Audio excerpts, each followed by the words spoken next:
ইন্নাল হামদালিল্লাহ ওয়াসসালাতু ওয়াসসালামু আলা রাসূলিল্লাহ। সম্মানিত দর্শক শ্রোতা, আসসালামু আলাইকুম ওয়া রাহমাতুল্লাহি ওয়া বারাকাতুহু।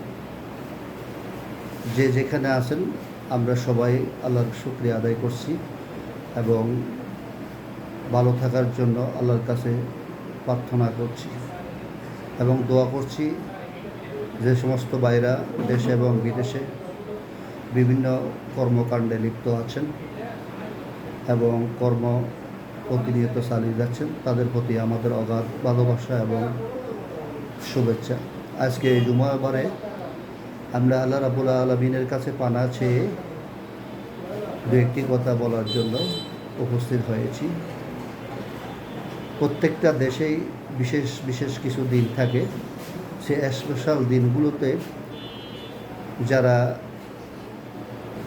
কারাগারে থাকেন তাদেরকে বিশেষ দিনে তাদের মাফ করে দেন এবং তাদের প্রতি ক্ষমা প্রদর্শন করে তাদেরকে ওখান থেকে রিলিজ করে দেন। তেমনিভাবে আল্লাহ রাব্বুল আলামিন কিছু স্পেশাল দিন আছে, সে দিনগুলোকে আল্লাহ রাব্বুল আলামিন বান্দাকে মার্জনা করার জন্য তেমন একটি দিন হলো সপ্তাহে জুমাবার। এই দিনে যদি আমরা আল্লাহ সুবহানাহু ওয়া তাআলার কাছে যদি ক্ষমা চাই, স্পেশালি যদি আল্লাহর কাছে প্রার্থনা করি, তাহলে আল্লাহ রাব্বুল আলামিন এই জুমাবারের উছিলায় আমাদেরকে ক্ষমা করে দেবেন এবং আমাদের আব্বা আম্মার প্রতি দোয়া করা, তাদেরকে আল্লাহ রাব্বুল আলামিন যেন ক্ষমা করে দেন, পাশাপাশি আমাদের পরিবার পরিজনকে যেন তিনি ক্ষমা করে দেন, সেজন্য এই দিন স্পেশাল দিনগুলোতেই আল্লাহর কাছে বেশিভাবে দোয়া করা এবং কান্নাকাটি করা, পাশাপাশি ছেলে মেয়েদের জন্য দোয়া করা এবং দেশ এবং জাতির জন্য দোয়া করা, যাতে দেশ এবং জাতি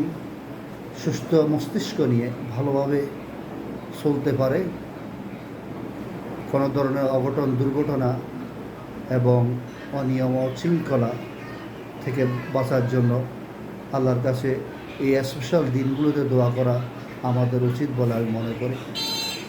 সম্মানিত দর্শক শ্রোতা, আমরা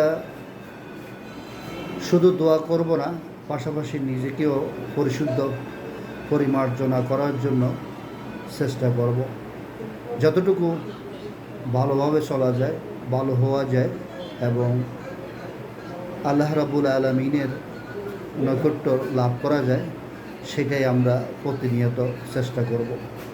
আল্লাহ রাব্বুল আলামিন যেন আমাদেরকে এই শুক্রবারের জুমার নামাজের উসিলায় ক্ষমা করে দেন এবং এই প্রার্থনা রেখেই আমি আজকের এই সমাপ্তি করলাম। সবাইকে অনেক অনেক শুভেচ্ছা জানিয়ে এবং সুস্থতা কামনা করে আজকের এইখানেই সমাপ্তি করলাম। আসসালামু আলাইকুম ওয়া রাহমাতুল্লাহি ওয়া বারাকাতুহু।